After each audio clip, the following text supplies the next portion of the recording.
Our city's about 1.4 million people, and every year 36 million travel to the Riverwalk. 36 million. So welcome. I've got some rules we got to go over real fast for your safety and for my legal fees. Number one, please do not stand up while the boat's in motion. We have a lot of low bridges, even lower than that one right there, and it's kind of hard to get the blood off that rock. Number two, anything you'd like to keep, like your fingers, your hands, your arms, your cell phones, your beers, keep on the inside of the railings at all times. Number three, no smoking or vaping on the boat. And number four, side conversations are fine, but keep it way down. No one wants to hear your phone call. They want to hear me. That's why they gave me the microphone.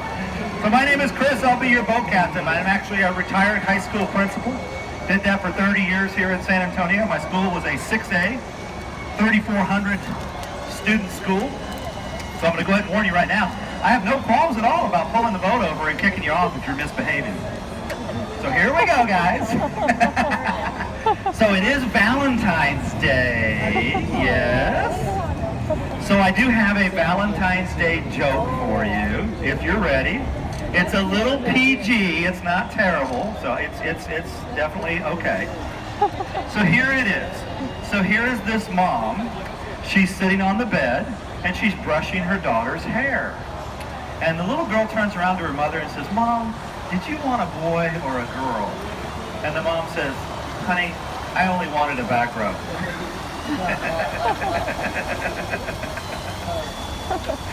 Okay, all right. It maybe sounded better in the morning. I don't know. So here we go, guys. We are in the lagoon at Rio Center Mall. This is the second largest mall in San Antonio. It has 125 shops and over 1 million square feet of retail space. This is the area where all the restaurants are located as far as the mall is concerned. You got Margaritaville over here. Now here's something that's quite impressive. Think about it. I'm not sure where you are from, but look at it. It is February in the middle of the blasted winter, and there's oranges on this tree right here still.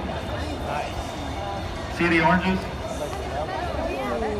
Now, for all you on the boat, we have a family here from Chile, which means that this is their summer going on in Chile right now, right? Isn't that crazy? Think about it. Christmas in Chile is sand and beach and right? And up above you right here, we got a lemon tree. Lemon tree right here. So, you've seen both our trees. We're back at the dock. Hope you had a good time. Learned a lot. All right, here we go. We're going to get a lot of history, guys. And being a former educator, you do know you'll have to take a test to get off the boat. So if you've got a number 2 pencil, I've got a Scantron. If not, I'm going to date myself and you'll fill out the blue book. So here we go. Our first lesson of the day. How in the world did we get the name San Antonio? Well, once we get out from underneath this bridge right here, I want you to look immediately to your right, up on the wall, up on the little hill there. You're going to see an 8-foot bronze statue. That statue was a gift from Portugal back in 1968 during the World's Fair.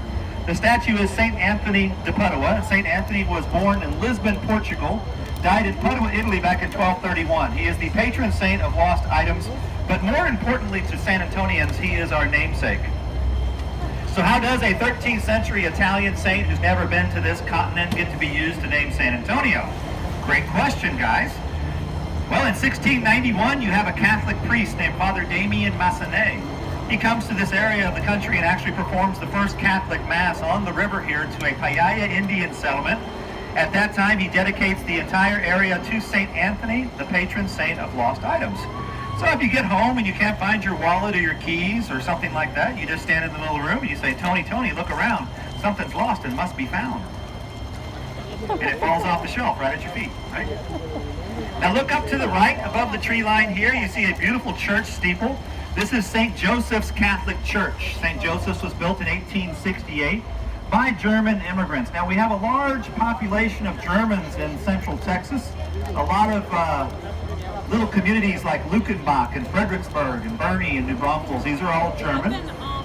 And they actually built that church back there simply because they wanted to have Mass in German. Everything else around here was in English and Spanish. Now to hold with tradition, every 4th Sunday of the month in that very church right back there, St. Joseph's, the entire Mass is still 100% German. So if you're ever in San Antonio, it's the end of the month, it's Sunday morning, you're waking up and you're yearning for a sermon in German, that's your spot right there.